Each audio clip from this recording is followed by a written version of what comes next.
설 연휴 동안 이재명, 윤석열 두 후보의 1대1 양자 토론이 무산된 뒤 내일 저녁 사자 TV 토론이 열립니다. 박빙의 혼전 양상을 이어가는 대선 전국에 어떤 변수가 될지 정치권은 촉각을 곤두세우고 있습니다. 김형주 더불어민주당 선대위 공보특보, 신성범 전 새누리당 의원과 TV토론 이후 전국 상황 진단해보겠습니다. 안녕하세요. 안녕하세요. 네, 안녕하세요.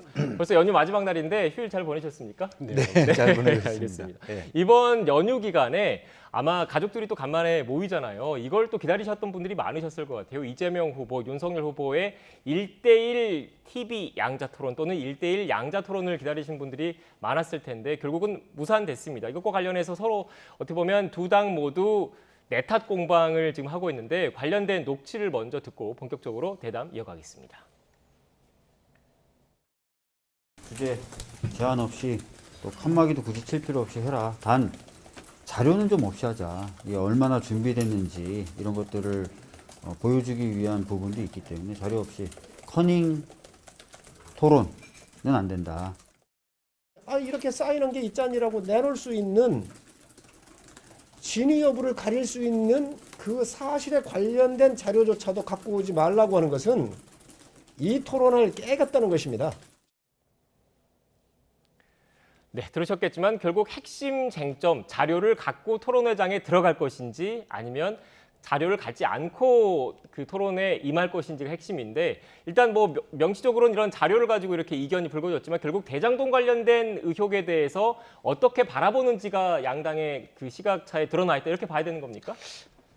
결국에는 그렇게 봐야 되겠죠. 네. 사실은 여러 가지 뭐 자료를 가지고 들고 들어가자 말자 하라고 하는 것은 사실 뭐 얼마나 유능한가 준비되어 있는가 그런 측면도 있습니다만은 실제적으로 보면 국민의힘은 그 일관되게 사실은 뭐 12월 말부터 윤석열 후보가 대구 경북 지역 선대위 발대식부터 나는 왜 이재명 같은 사람하고 토론을 해야 되나? 네. 백현동 대장동 문제부터 해결해야지 이렇게 얘기를 하는데 그게 일관되었던 것 같습니다. 뭐 핑계는 여러 가지였습니다만 어쨌든 그래서 우리가 보기에는 어쨌든 의도는 국민의힘의 의도는 두 가지다. 토론을 안 하거나 아니면 한다 그러면 이재명 후보가 뭐 이렇게 문제가 될 수 있을 것 같은 대장동, 백현동 혹은 뭐 있다면 조폭 관련된 어떤 네거티브에 집중해서 연쇄적인 질문을 하고 다양한 우리가 생각했던 몇 가지 주요하게 지금 현재 오늘도 방금 방송에 나왔습니다마는 4차 토론이든 또 양자 토론이든 간에 기본적으로 해야 될 것이 경제, 외교, 뭐 국방, 일자리 이런 거 아니겠습니까? 그러니까 몇 가지 정도의 기본 세션도 안 하고 일관되게 그것만 하겠다라고 하는 것 자체가 애당초 실제로 뭐 내용은 뭐 자료를 갖고 들어가자 말자였지만 별로 하고자 싶은 생각이 없었고 만약 하고자 싶은 생각이 있었다면 사실은 법원이 가처분 신청을 낸 1월 26일 이전에 했으면 아무 문제가 없었다. 막 그런 생각을 갖게 됩니다. 네, 그러니까 지금 민주당을 비롯해서 일각에서는 지금 윤석열 후보가 검찰총장, 검사 출신이잖아요. 그러니까 여러 자료들을 놓고 대장동 개발과 관련된 각종 의혹에 대해서 집중적으로 공세를 펼칠 것이다. 이런 프레임을 시청자 여러분들 그리고 일반 유권자 여러분들한테 각인시키려는 효과를 노리고 있다. 이 부분에 대해서 지금 반감을 갖고 좀 이견을 표출했다. 이렇게 좀 봐야 되는 거겠죠? 어떻게 보십니까? 핵심은 결국은 이제 자료인데 네. 토론회장에 자료를 갖고 마느냐, 갖고 들어가느냐 아니냐 문제인데 핵심은 결국 뭐 대장동이에요. 그러니까 우리가 표현을 조심할 때 자료로 할 때 자료가 메모지를 이야기하는 건지 A4 용지를 못 갖고 들어가는 건지 이런 좀 면밀한 게 분석이 필요한데 그런 것 없이 그냥 제가 보니까 양당의 처음에 합의사항에는 문서, 사진, 미디어 등 자료 사용 불가로 되어 있더라고요. 인물은 소지는 어떤 토론회든 들어갈 때는 A4 용지 정도를 갖고 들어가야 될 거 아니에요. 그걸 막는다는 건지 좀 불투명했던 게 좀 남아 있고 또 하나는 말이죠. 말을 좀 바꿔보면 이렇게 말을 바꿔볼 수 있어요. 왜 이재명 후보는 그렇다고 해서 자료 갖고 들어오겠다는 윤석열 후보에 대해서 꼭 못 갖고 들어오게 만들었을까? 자료 갖고 들어오면 토론을 못 합니다라고 왜 마지막에 저렇게 했을까? 제가 볼 때는 결국 이제 대장동 문제로 공격받는 장소를 열어주지 않겠다. 다시 말하면 장을 펼쳐주지 않겠다는 게 너무 명백한 의도였던 거. 그러면 다시 바꾸어 말하면 윤석열 후보는 왜 자료를 꼭 갖고 들어가서 토론을 하려고 했을까? 그것은 윤석열 후보 견지에서 입장에서 본다면 이재명 후보의 말바꾸기나 굉장한 거기에 대해서 이제 예를 들어서 말바꾸기에 대응해서 증거 자료 이런 걸 내면서 몇 월 며칠자 이렇게 말씀하셨잖아요. 보십시오. 성남시장 때 사인했잖아요. 이런 걸로 공격을 하려고 거든 거예요. 그러니까 그게 안 되면 다시 말하면 자료를 못 갖고 들어가면 오히려 이재명 후보에게 면죄부를 주고 그걸 다 없던 일이 돼버린 이런 위험 부담은 감수할 필요가 없다라고 봤던 것 같아요. 그래서 막판에 깨진 거예요. 결국 뭐니 해도 결국은 대장동 자료 문제였다라고 봐야 되는 거고 두 사람 모두 다 한 달 정도 남은 이 대선에서 위험 부담을 안지 않으려고 한 거죠. 그 이재명 후보는 자기가 공격받을 수 있는 거 TV 토론, 양자 토론을 되도록이면은 만약에 저기 그 대장동에만 집중될 것 같으면 아니 나는 안 할래라는 생각을 처음부터 하고 있었던 거고 윤석열 후보 입장에서는 그 공격이 주요하게 안 된다면 내가 왜 하는 이렇게 양쪽 다 생각했던 지점이 달랐던 것 같아요. 네, 특보님 그런데 민주당 입장에서는 지금 대통령 후보를 뽑는 이 선거에서 그 여러 정책 현안에 대해서 다룰 게 많은데 지금 이렇게 대장동만 관련해서 지나친 공세장만 펼치려고 한 것 아니냐 거기에 대한 또 반감도 가질 수 있을 것 같습니다. 어떻습니까? 그건 뭐 당연하다고 보여집니다. 이제 크게 보면은 어쨌든 국민의힘이 거의 뭐 결과적으로는 그 뭐 이번 토론과 관련해서도 거의 검사 위주의 어떤 뭐 순대의 구성이 아닌가 마치 신문 조서 하듯이 그렇게 토론을 아주 말하자면 굉장히 강압적인 분위기로 몰고 가려고 하는 그런 부분이 없잖아 있었다라고 하는 측면이고요. 네. 이제 그런 의미에서 실제로 보면은 저희들이 생각할 때 최소한 국민들이 생각하는 것은 유능성이거든요. 원하는 것은 듣기를 원하는 것은 앞으로 일자리 문제라든지 경제 문제라든지 또 국방 외교 문제라든지 이런 부분들에 대해서 최소한 어떤 이 후보가 갖고 있는 기본적인 비전과 공약을 중심으로 토론이 이루어지기를 바랄 텐데 전혀 그런 부분에 대한 부분이 없었기 때문에 저희들로서는 상당히 이것이 결과적으로는 디스하기 위한 그리고 또 궁극적으로 보면 국민들로 하여금 정치적 냉소, 허무주의를 만들어가는 이제 그런 의도가 없지 않아 있다 그렇게 보는 것이죠. 네. 근데 김 의원님 말씀도 타당한 측면이 있는데요. 예를 들어서 120분 동안 토론하면서 2시간 내내 윤석열 후보가 예를 들어서 대장동 문제만 갖고 이재명 후보를 물고 늘어진다면 그건 역시 보는 시청자들 굉장히 많은 분들이 저 도대체 뭐 하는 거야라고 판단할 수 있는 지점이 또 분명히 있는 거예요. 그러니까 지레 짐작으로 그렇게 너무 대장동에 치우칠 것 같으니까 빠져나갔다는 것은 저는 조금은 좀 의아하고 또 하나는 지금 자료의 문제를 가지고 준비 정도를 말씀하시는데 우리가 중앙선관위의 토론 지침을 보더라도 이 상식적으로 보면 나와 있어요. A3, A4가 A3 좀 크잖아요. A3 용지 규격 이내 서류, 도표, 그림은 충분히 활용할 수 있는 토론회에 그 규칙으로 되어 있다고요. 다만 뭐가 안 되냐? 휴대전화, 노트북, 태블릿 PC는 전자기 사용 안 되는 거예요. 그 도움을 빌리면 안 되지만 적어도 종이 몇 장 들고 들어가서 이렇게 하는 거 맞잖아요. 그럼 예를 들어서 몇 월 며칠자 2015년 2월 며칠 날 사인을 하셨고 이런 것은 쭉 정리가 되어 있는 문서를 갖고 가야 토론이 될 텐데 그조차 이용하지 말고 기억력에 의존해서 공격하십시오. 기억력이 나쁘면 공격도 못합니까? 기억력 테스트도 아닌데 이렇게 몰고 가면서 결국은 준비가 안 돼 있다 내지는 뭐 컨닝 토론이라 하는 것은 좀 지나친 저는 그 뭐랄까 억청 내지는 정치적 공격이라고 봐요 저는. 네. 그런데 또 보면 그 제가 공직선거법을 찾아보니까 토론회가 그 중앙선관위가 주관하는 최소 3회 이상 법정 토론회가 있고 있죠, 그렇죠. 그리고 그 외에 뭐 언론사들이 자율적으로 또는 당끼리 이렇게 자율적으로 하는 그 토론회가 있는데 이번 또 양자 토론회 같은 경우에 법정 토론회가 아니라 별도로 좀 진행되는 거니까 합의가 좀 있어야 된다 이런 생각을 또 하실 수도 있을 것 글쎄 같습니다. 뭐 그거야 이제 그야말로 이제 실제로 그렇습니다. 가처분 때 얘기한 것처럼 네. 말하자면 지상파 3사가 공동 주최하는 것은 중요한 선거 운동이기 때문에 양자 토론하기 어렵다. 또 중앙선관위가 갖고 있는 기본적인 지침에 의존할 수밖에 없는 것이고 그 외에 예컨대 이재명 후보와 김동연 후보가 둘이서 서로 동의할 수 있는 선에서 얼마나 매우 자유롭게 뭐 심지어는 하나의 주제로 갖고 토론할 수도 있는 것이죠. 이제 그런 의미에서 조금 스스로 다양한 어떤 접근을 할 수 있는 기회를 놓쳤다는 것이 여야 모두가 조금 설 밥상 앞에 놓여 있는 유권자들을 보는데 너무 정리정략 쪽으로 막 흘러가려고 한 반성 지점이 있는 거 아닌가 그렇게 보여집니다. 네, 제가 민주당 입장에서 또 이렇게 말씀을 드렸기 때문에 또 추가로 또 국민의힘 입장에서 말씀을 좀 드리면 그 이재명 후보가 그동안 토론을 많이 강조를 해왔지 않습니까? 그래서 토론에 대해서 어떻게 보면은 자신감을 내비치기도 했는데 또 이런 그 핵심 쟁점을 놓고 이견을 보이는 측면에서는 또 아쉬운 측면을 토로하시는 분들도 계실 것 같습니다. 어떻습니까?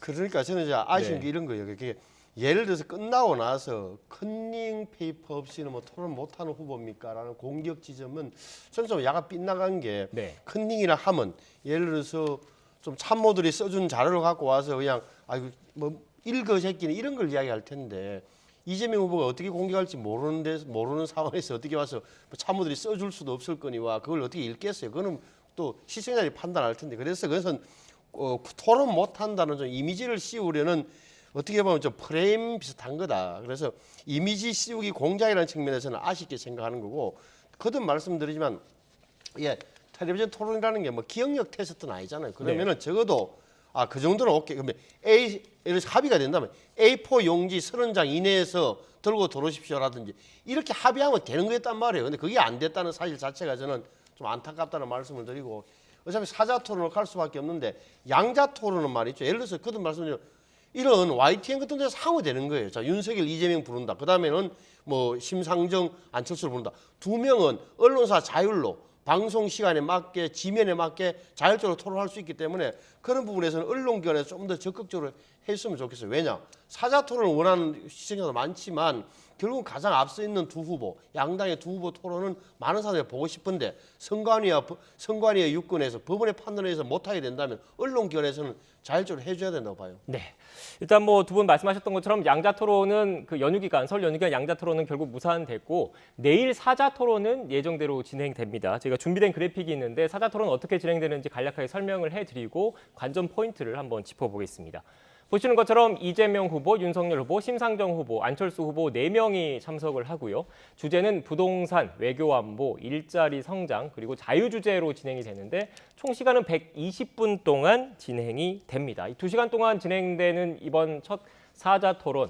핵심적으로 이재명 후보 쪽에서는 어떤 부분에 집중할 것으로 보십니까, 의원님? 아무래도 이제 민생, 네. 경제 이제 이런 부분이고요. 또 윤석열 후보하고 가장 대척점인 것이 외교 안보이거든요. 네. 뭐 평화를 통한 어떤 한반도의 긴장 완화 대 윤석열 후보처럼 어떤 사드를 추가 배치한다든지 선제 공격을 한다든지 이런 부분들이 굉장히 쟁점이 될 것 같고요. 이제 그런 면에서 양극화, 일자리, 뭐 민생, 경제 이런 부분들이 아마 뭐 추경의 어떤 규모 이런 것들이 아마 집중적으로 논의될 수 있는 부분이 아닌가 그렇게 생각이 듭니다. 네, 지금 특보님께서 외교 안보 부분이 좀 이견이 좀 있을 거라고 말씀을 해주셨는데 앞선 그래픽 다시 한번 좀 보여주시겠습니까? 뭐 여러 언론 기관들 그리고 또 정치 전문가들의 분석을 통해서 나오는 게 각 후보들이 중도 외연 확장을 하려고 하다 보니까 지금 공약 자체가 일단 여러 면에서 좀 비슷한 측면이 있는데 유독 다른 공약, 외교 안보 공약이라고 하거든요. 앞선 그래픽을 다시 한번 좀 보여주시죠.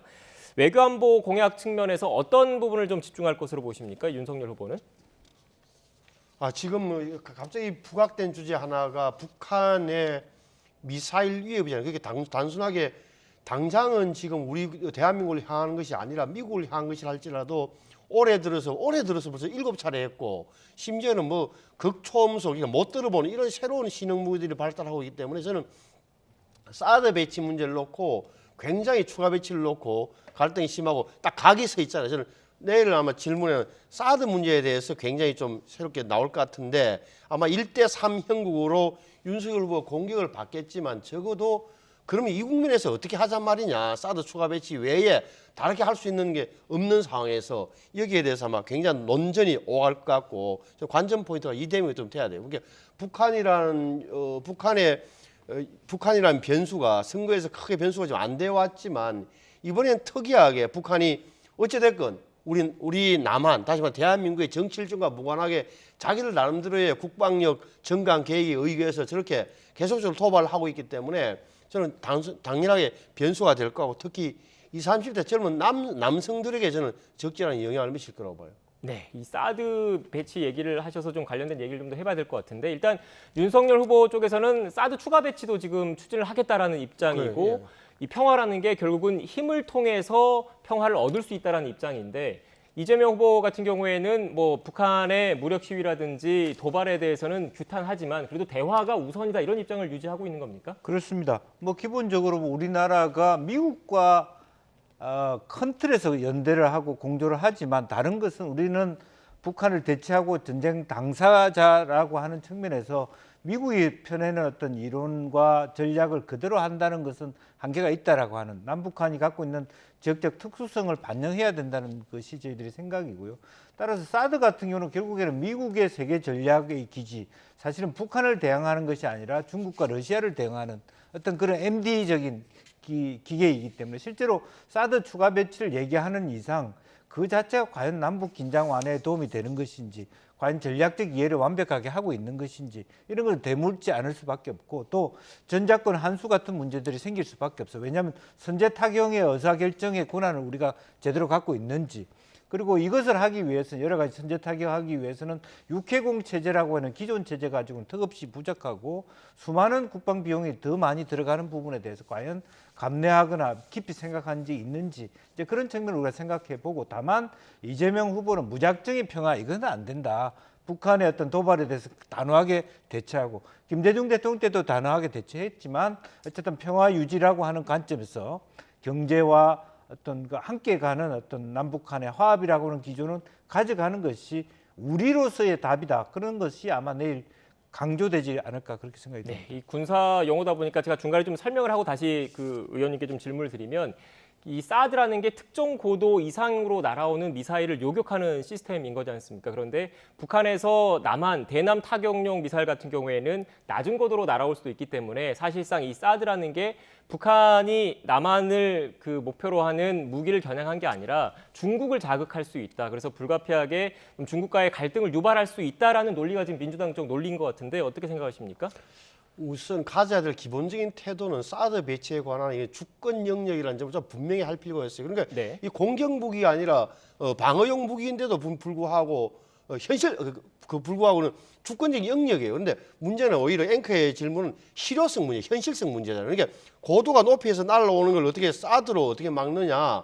근데 북한의 뭐 무기 전문가는 아닙니다만 특성을 보면은 고고도, 중고도 해가지고 촘촘하게 상중하로 나눠서 굉장히 그런 모든 그 수단을 갖고 있는 거 아니에요. 그래서 최소한 우리 입장에서는 뭐라도 가져야 되는데 적어도 지금 뭐 IRBM이나 이런 거는 미국 괌을 겨냥한 게라 치더라도 우리 입장에서는 아무것도 할 수가 없는 거예요. 지금 미국과 북한의 문제일 뿐이지. 이게 해서 적어도 다음 대통령을 책임지겠다는 사람은 무엇을 이야기할 수 있느냐. 사드 추가 배치라도 수도권을 위해서는 해놔야 된다는 당연한 조치에 대해서 만약에 왜 안 된다고 한다면 중국에 대한 중국이 싫어하니까, 중국이 우리를 압박할 것 같으니까, 중국이 또 한한영렬이면 어떡하냐. 이렇게 가면 제가 볼 때는 상당한 논점이 잘못되는 걸로 저는 이동한다고 봐요. 적어도 주권적 영역이라는 부분, 우리가 할 수 있는 건 해야 된다는 게 상식적으로 오히려 국민적 지지는 많이 받을 걸로 보는데요. 네, 그러니까 지금 어떻게 보면 대통령의 헌법상 의무가 대한민국의 영토와 국민을 보호하는 게 대통령의 헌법상 의무지 않습니까? 그런 그 영토 수호 그리고 전쟁 방지를 위해서 그런 의지를 표명해야 된다. 적극적인 의지를 네. 표명해야 된다. 이런 말씀이셨던 것 같고, 내일 토론회가 또 열리니까 내일 토론회에서 어떤 그 쟁점을 놓고 어떻게 또 치열하게 공방이 이어질지 좀 지켜봐야 할 것 같고요. 지지율 한번 살펴보겠습니다. 일단 설 연휴가 지나고 나서 여론조사 결과는 아마 내일이나 모레 이렇게 좀 나올 것 같은데, 지금 이 여론조사 결과는 TBS가 의뢰를 했고 KSOI가 지금 여론조사를 실시한 결과입니다. 지난 1월 28일부터 29일까지 이틀 동안 진행된 결과인데, 보시는 것처럼 이재명 후보가 37.9%, 윤석열 후보가 41.6%, 심상정 후보가 3%, 안철수 후보가 10.6%를 기록했습니다. 이 여론조사가 95% 신뢰 수준의 플러스 마이너스 3.1%포인트이기 때문에 6.2%포인트 안에 있는 격차는 오차 범위 안에 있다고 볼 수 있습니다. 그래서 지금 윤석열 후보와 이재명 후보와 윤석열 후보의 격차는 오차 범위 안에 있다고 설명을 해드릴 수 있을 것 같고요. 다음 그래픽 보여주시죠.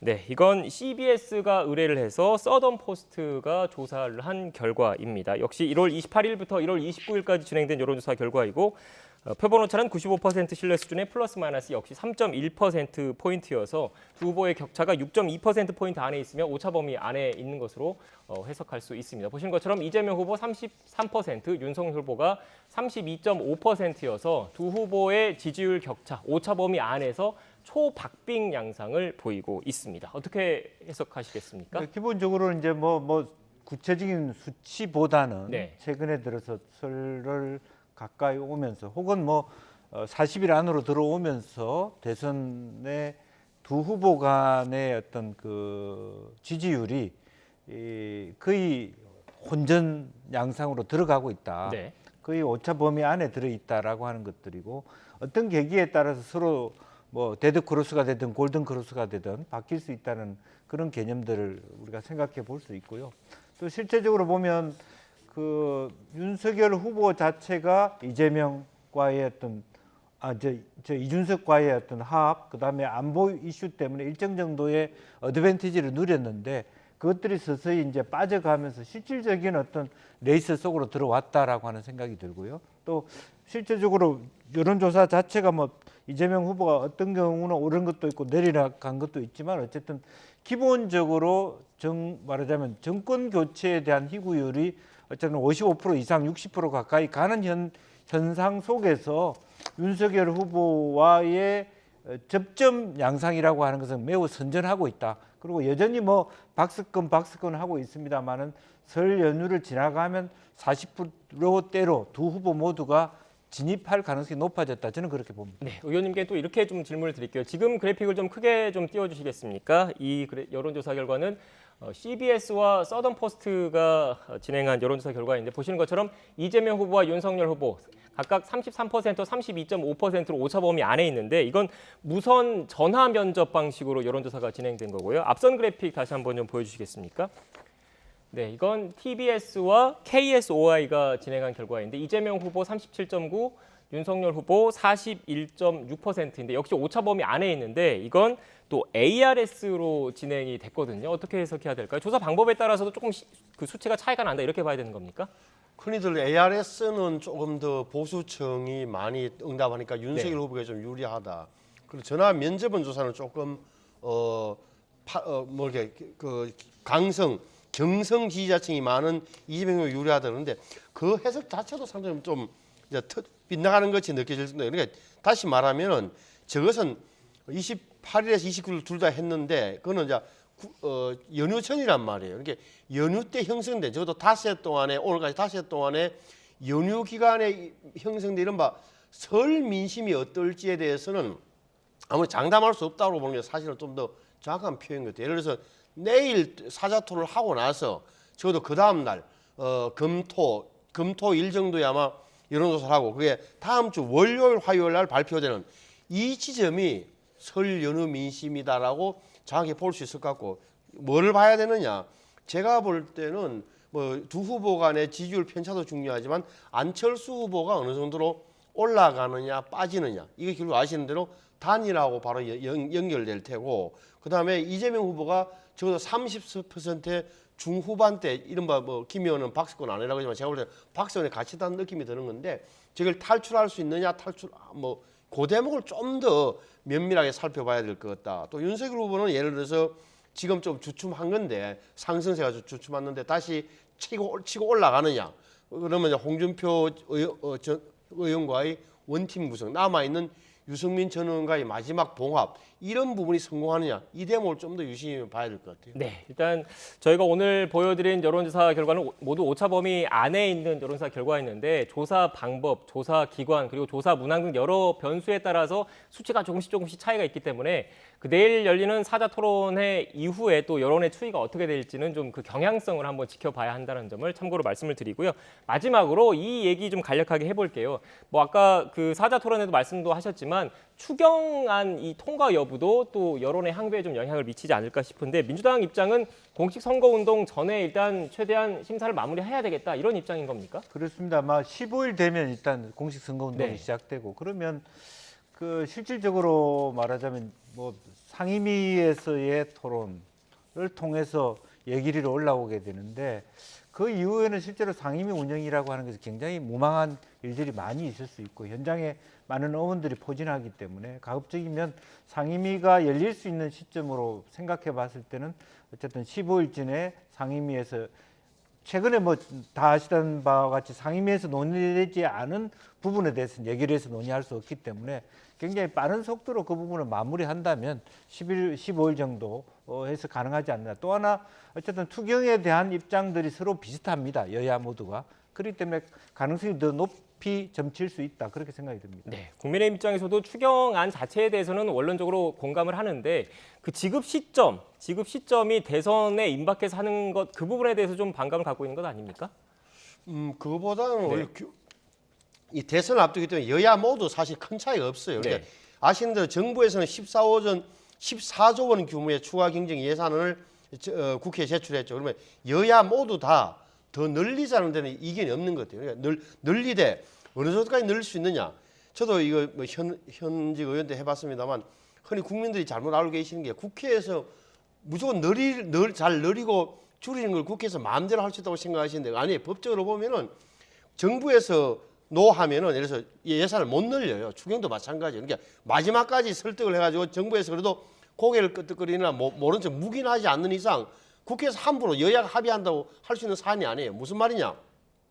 지금 상임위에서 예비심사 중에 있고 그다음에 예결위로 넘어가야 되잖아요. 예결위에서 만약에 여야 합의가 되면 그 정부가 마지막으로 오케이를 해줘야 돼요. 다시 말하면 이 정부 문재인 정부의 홍남기 부총리의 태도가 굉장히 중요해요. 그래서 제가 볼 때는 지금 14조 원을 내놨지만 한 30조 원 내지 35조 원 정도로 가지 않을까 싶어요. 언론 보도를 보니까. 네, 알겠습니다. 일단 추경안과 관련해서 여야가 어떻게 협상이 이루어질지 좀 지켜봐야 할 것 같고 오늘 대담은 좀 여기서 마무리를 지어야 될 것 같습니다. 지금까지 김형주 더불어민주당 선대위 공보특보, 신성범 전 새누리당 의원과 TV토론 이후 전국 상황 진단해봤습니다. 오늘 말씀 고맙습니다.